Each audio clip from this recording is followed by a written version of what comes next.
What? Oh, I don't have to play the game. What do you want? You should take a vote. I should have taken Polly. Oh, you should have picked Polly. Polly would have been good. Awesome. Hey, Hey, all right, listen, if this is your first time with us, we have a card that looks like this. It's back there at the big banner. And if you would fill it out for us, that would be fabulous. And we'll give you a mug on your way out, and just to say thanks for joining us, and thanks for hanging out with us tonight. So grab one of those. My name is Justin, just in case I haven't met you, and you haven't met me. And this is Impact, just in case you thought you were in the wrong place. So we are going to be in John chapter 12. That's where we're going to be. So if you want to grab a Bible, there's Bibles at the end of your rows, and you can use those. And you can also use your phone if you can get Wi-Fi in here. There's also some pieces of paper in the Bibles. If you want to take some notes and you want to write some things down, that would be great. John chapter 12.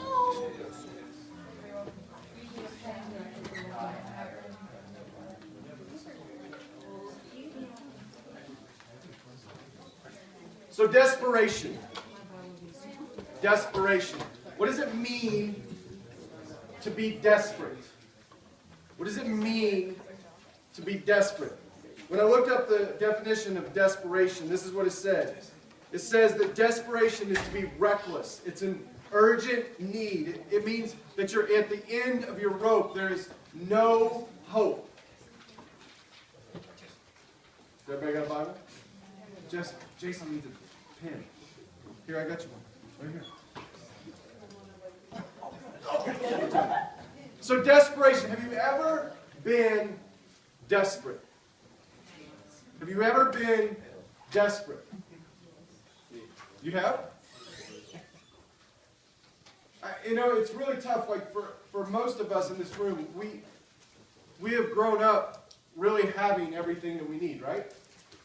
I mean, maybe some of you haven't, and maybe that's part of your story, but for most of us, for me, honestly, I always had a bed to sleep in. I always had a roof over my head. I always had food on the table. Even in those times whenever my family was really struggling financially, whenever I was between 5 and 8, it was kind of in the middle of the 80s. That was a long time ago. In the middle of the 80s, it was like everybody was kind of struggling to make ends meet, but my parents always found a way to make sure that we had the things that we needed. And so, it's really tough sometimes whenever we try to wrap our minds around what it means to be desperate. Because if I'm honest, and probably if you're honest, maybe you haven't ever hit a place in your life where you are desperate. But here's the thing. What I think faith calls from us, and what Jesus calls from his disciples throughout the Gospels, and what he calls from us today is to be desperate. Is to follow him from a place of desperation. But there's only one way that could possibly happen. There's only one way that you and I can follow Jesus from a place of desperation, and it's this. It's if we believe that Jesus himself, God the Father, the creator of all things, is desperate for us. You will never be desperate for Jesus if you don't first believe that the Father in heaven, the creator of all things, the one that knit you together in your mother's womb, the one that knows every hair on your head, that if you do not believe that the Father in heaven is desperate for you. And so that's where I want to start tonight. Where I want to start is this truth and this reality that our Father in heaven is desperate for us. That he is desperate for us. That he created us in his image to reflect his very being. And when sin entered the world and sin broke and shattered that image, that from that point, God has been desperate to reunite us, to put the broken pieces back together, to bring us back together with the Father. He has been desperate for redemption. He is desperate for you. He is desperate for you. So Jesus shows up on the scene and he starts preaching for the first time, and the words that he preaches are these words: the time has come and the kingdom of God is near. Now you've heard those words probably, right? Maybe you've heard those words, or maybe you haven't heard those words, but they somehow make sense. Oh, well, yeah, that's obviously like the kingdom of heaven has come near, and it doesn't really stir anything in you. It doesn't really shake anything in you. But you have to understand that when Jesus starts proclaiming that God the Father in the heavens is not a God that stays off in a distance, but this God has come down to be with us. This is a very dangerous, scandalous idea. A very scandalous idea. That a God, because if you read through like the New Testament, Paul talks about there's other gods, and all these other gods, they stay at a distance, and you have to do a certain number of things in order to make the gods happy, right? Or you have to do a certain dance to make the gods happy so it will rain. Or you have to follow certain rules to make the gods happy so that they will bless you. But Jesus comes proclaiming this God who has actually stepped out of heaven and he is walking among us. He is actually with us. And he says it's not some time off in the future. I mean, I think for most of us as Christians, we live with this escapist mentality, this like, someday I'll get to be with the Father. Someday I'll get out of this earth and get to heaven. Right? Maybe you've heard this idea. Someday I'll die and I'll get to leave this awful, or maybe you've seen a bumper sticker, right? That the earth is going to burn up. And all of a sudden I'm going to get to be in heaven with God. But that's not what Jesus comes proclaiming. Jesus comes proclaiming that the time has come. That 2,000 years ago when Jesus was born as a child, as a baby, in a stinky stall with stinky animals, that God the Father stepped out of heaven and he was with us. He says the time has come. It's here. And here's the reality, guys. You live on this side of that time. You live in that promise. You live on this side of the resurrection. You live on this side of Jesus, God incarnate in flesh, walking with us. You live in the promise that the time has already come and the kingdom of God, the kingdom of heaven is here. And what makes this so scandalous is to think that the God of heaven, the creator of all things, actually took a step off of the throne. He put on flesh and he walked with you. Why? Why would he make that move? Why would he take that risk? The reason he would take that risk is because he is desperate for us. He is desperate for us. That Jesus himself would give up heaven. He would give up glory to walk and to talk and to feel and to be tempted and to be crucified, to die. Right? Jesus died because he is desperate for us. As my friend David talked about, he is desperate to be reunited with us, to be unified with us, to live in union with you. Do you believe that? My friends, do you believe that God is that desperate for you? Or is your God boring? Is your God boring? Is your God some God that stays off at a distance? Is your God one that does not take risks? Is your God, is he really, really just blah? Because I think for a lot of us that are thinking about God and thinking about what it means to follow God, quite honestly, our God is really stinking boring. He doesn't have any adventure. He doesn't take any risks. He's not dangerous. The God that Jesus comes to proclaim, he's not boring. He takes risks. He stepped off the throne and he walked on this earth to be with us. He is desperate for you. John chapter 12. Listen to the desperation of Jesus. John chapter 12, verse 44. To give you a little bit of context here. Back in verse 42, it says, "Yet at the same time, many even among the leaders believed in him," believed in Jesus. "But because of the Pharisees, they would not confess their faith for fear they would be put out of the synagogue." Okay? So you had these leaders of this religion of Israel, really, of the people of God. You had leaders within this religious system some 2,000 years ago, and they believed that Jesus was who he said he was. They believed in Jesus' teaching. They believed in the yoke that Jesus was presenting. Okay? They believed in Jesus' teaching. And the Pharisees started going around and they started to threaten these leaders, saying, "Listen, you can't believe him. He's heretical. He's crazy. He's outside of his mind. He's saying that he is one with the Father. You can't believe that." And so these leaders who even believed in Jesus, they had so much fear inside of them that it paralyzed them. And what's so beautiful about this in verse 44 is that Jesus did not keep them at a distance for their apathy or for their fear.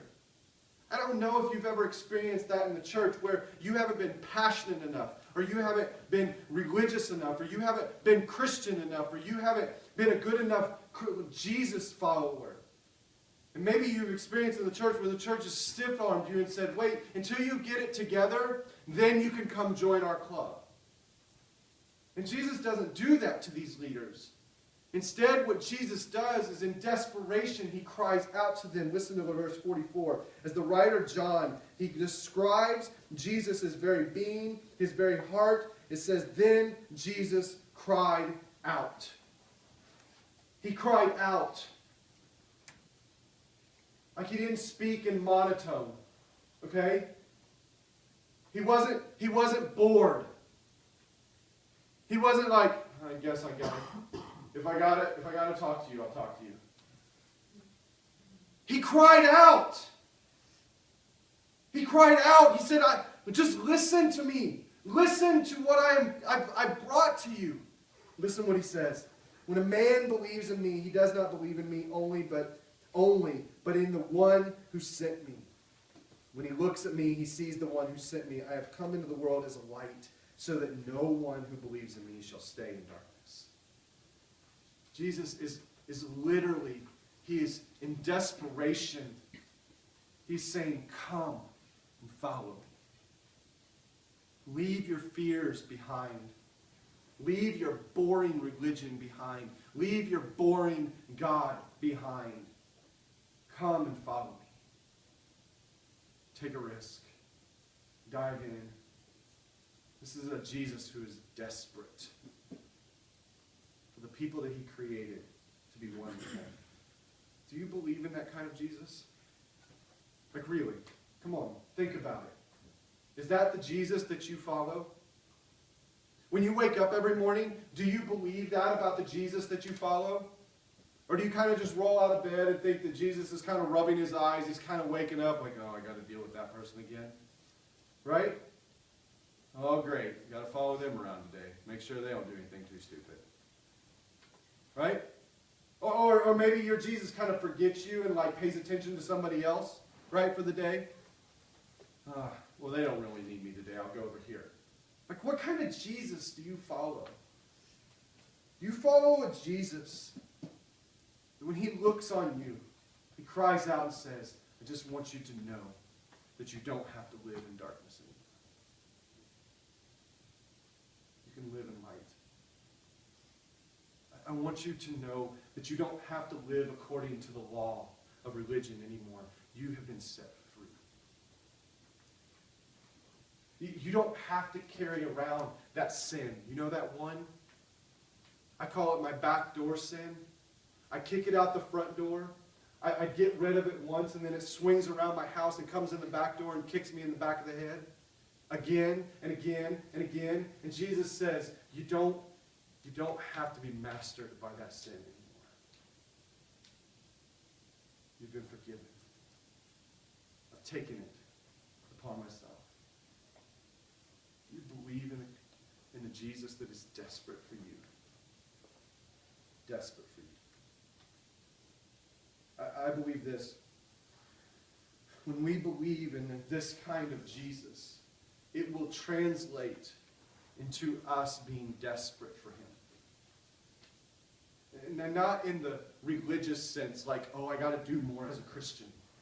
Like, oh, okay, now I gotta read my Bible 8 hours a day, and I gotta pray straight for 2 hours a day, and like not that kind of like religious desperation, but a desperation that asks this question: man, where are the places in my life where I am desperate to experience the power of Jesus? So let me ask you that question tonight. Are there any areas in your life where you are desperate to experience the healing power of Jesus? Do you have one? You have an area in your life where you have been fighting it and fighting it and fighting it? Do you have an area in your life where you've been trying to do it and trying to do it and trying to do it? Do you have an area in your life where you are enslaved to that area in your life? What's the area in your life where you are desperate to experience the healing power of Jesus?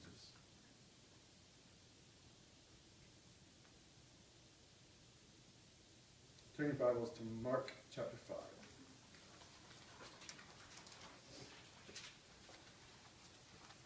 Look at a couple people who were desperate for Jesus.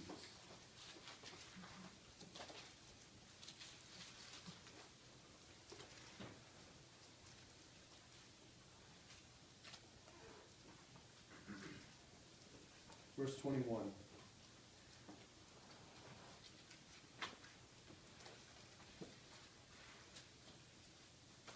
When Jesus had again crossed over by boat to the other side of the lake, a large crowd gathered around him while he was by the lake. Then one of the synagogue rulers, named Jairus, came there. Seeing Jesus, he fell at his feet, and he pleaded earnestly with him. My little daughter is dying. Please come and put your hands on her, so that she will be healed and live. That is a man that is desperate, my friends. Now this guy is a religious leader. He's a leader within the synagogue. And he really takes on a posture that would have been looked down upon. First, he approaches this other teacher of the law. Okay? It would be like this. It would be like if you had chosen a teacher, maybe a professor in some sort of area of study, and that professor said to you, hey, listen, I'm the best there is in this area of study. Like, if you're going to come and you're going to follow me, then you're going to listen to everything I do and everything I say, and you're going to do it exactly as I do it. And you can't go and you can't find somebody else and somebody else's input. It's all in or nothing. And like, this is a prestigious opportunity. This opportunity takes you from being a student to you're throwing your career through the sky. And you'd say, yeah, okay. Well, in this time, that's how you chose a teacher. You would choose a rabbi, and you were all in. You didn't go to another rabbi and say, hey, so I want to follow you too. You didn't follow multiple rabbis. You were a disciple of one rabbi. And so this teacher of the synagogue, this leader in the synagogue, he makes a huge no-no in going to this other teacher, but he's in such a place of desperation because everything that he had tried before and everything that he had given his efforts to heal his daughter had failed. And so he says, hey, you know what? The heck with the system. The heck with all those other things I've tried. This dude, I've heard what he's doing. I'm going to at least give it a shot. And then his posture. When he gets to Jesus, he falls down on his face. This is a posture of humility. Really, literally, humiliation. Humiliation. He falls down at his feet and he begins to plead or beg with Jesus. To beg with Jesus. Like that's a sign and posture of weakness, right? Like this is how, I don't know about you, but when you guys were doing the whole, like I think you all took the route of like that homeless guy standing on the corner. Like I don't know if you've ever walked in uptown Charlotte or maybe in your town back home and that there's that one guy that's standing on the corner and he literally is begging. And I mean, let's be honest. What goes through our mind is, gosh, really, are you begging? Like, it doesn't come with a lot of, like, sense of pride whenever you have to beg, right, for your next meal. Or you have to beg for $1, right? Like, there's not a lot of pride in that. It's humiliating. It's humiliating. And this man, he comes and he falls down at the feet of Jesus, and he begins to plead and beg because he has hit a place of desperation. Will you please just come and heal my daughter? Verse 24. So Jesus went with him. I love it. Love it. It's just so matter of fact, right?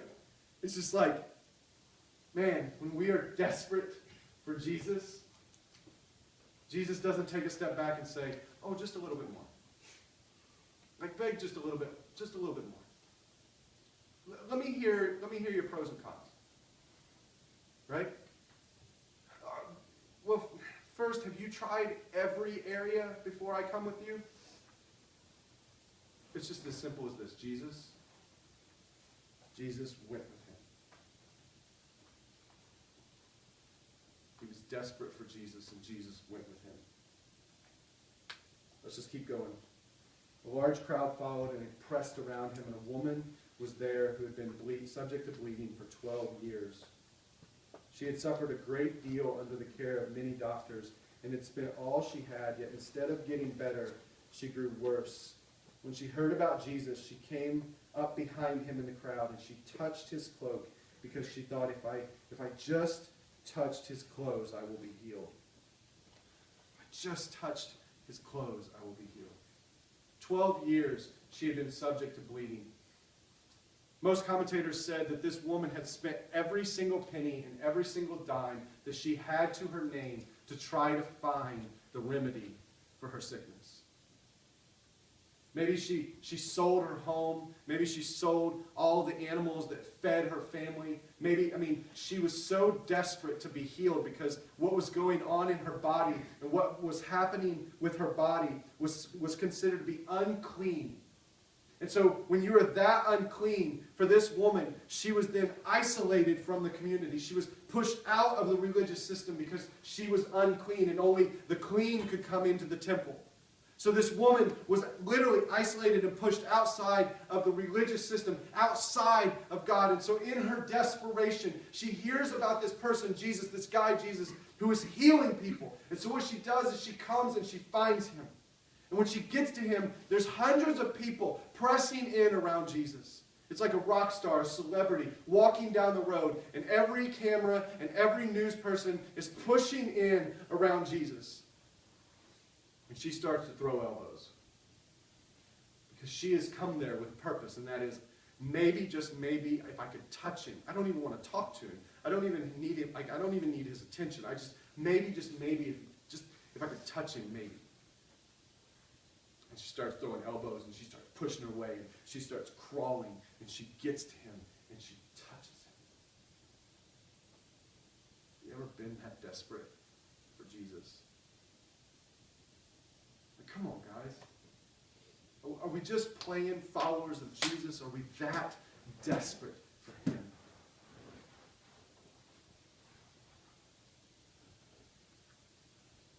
Are you that desperate for Jesus? Verse 29. Immediately, her bleeding stopped, and she felt in her body that she was freed from her suffering. You want to write something down? Write this. She was freed from her suffering. Is there anything in your life you want to be set free from? Come on. Anything.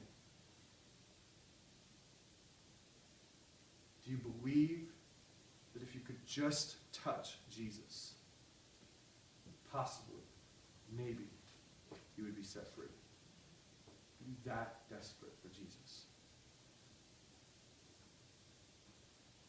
I believe that, man, that's what God is stirring in my heart. And I believe that that's what he wants to stir in your heart, that you would be that desperate for Jesus. that you would not rely upon your own giftings. You would not rely upon your personality. You would not rely on your looks. You would not rely on your family background. You would not rely on a career. You would not rely upon money or a bank account. You would not rely on the things of this world. You would not rely upon being born in the right country and having the right things and accomplishing the right things and being successful. Jesus doesn't give a crap about any of that. What he wants to know is, are we desperate for him? Are you desperate for him?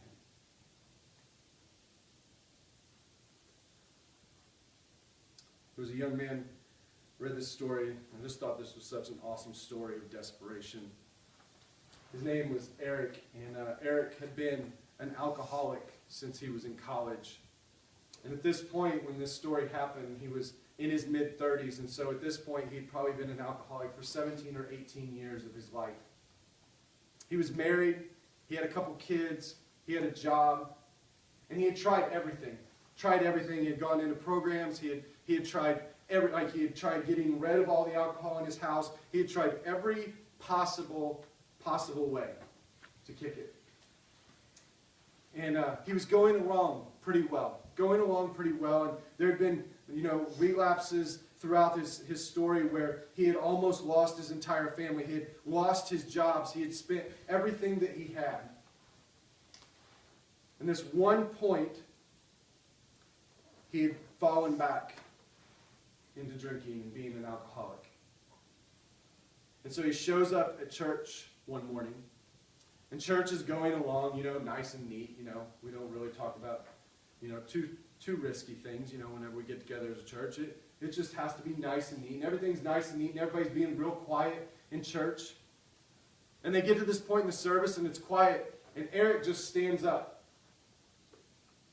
He just stands up, and he says, I got something to say. He said, I've fallen back. I've relapsed again. I'm drinking again. He said, my wife last night told me. She gave me an ultimatum this time. She said, listen, it's either you keep drinking or it's me. It's one or the other. He's telling this to his whole church. Like, you're not supposed to do that kind of thing in church, right? Like, you're supposed to be all nice and neat, and we're supposed to be quiet, right? And he's just standing there, and he starts weeping. And church is just like, what in the world is going on? Who let the crazy man in? He's just standing there weeping. And they're waiting. What's he going to choose? He just looks at the church and he says, I'm going to choose my wife. I'm going to choose my wife. The whole church gathered around Eric, and they started praying for him in desperation that he would be set free from his suffering. Man, I know I got things in my life that I need to be set free from. And I wonder, are there things in your life that you need to be set free from? Are there places in your life where you are desperate for Jesus? Is your life just really comfortable? Is your life really safe and boring? Is your Jesus really comfortable and safe and boring? Or is your Jesus a Jesus who is desperate for you? Is your Jesus the one who calls you to be desperate? Here's the thing I know about Jesus. Jesus has a way of putting us in desperate places. Putting us in desperate places so that we will truly understand and learn what it means to rely on him and follow him. And so here's what I'm not saying. I'm not saying those things, those places in your life where you are desperate for Jesus, that you should shove them to the side or somehow pick up the cloth and sweep it underneath the rug. But what you should do is you should realize that thing in your life where you are desperate for Jesus to come come into that place and heal you in that place. You should do as this woman does. Do you notice that she's not even worried about being humiliated. She's not even worried about public ridicule. At this point in her desperation, she's like, I'll tell the whole world. Right? Like, I'm sure there are people in this circle who are like, whoa, whoa, whoa, unclean woman. What's she doing here? Who let her in the door? Right? They start backing up. Like, she ain't supposed to be here.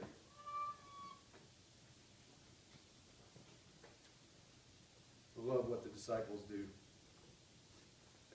Because I think I've done it, and you've done it. She gets to Jesus. She touches Jesus. Jesus is like, whoa, whoa, whoa. This power just came out of him. And the disciples start pushing people back. Jesus, what are you talking about? They start pushing people back instead of inviting people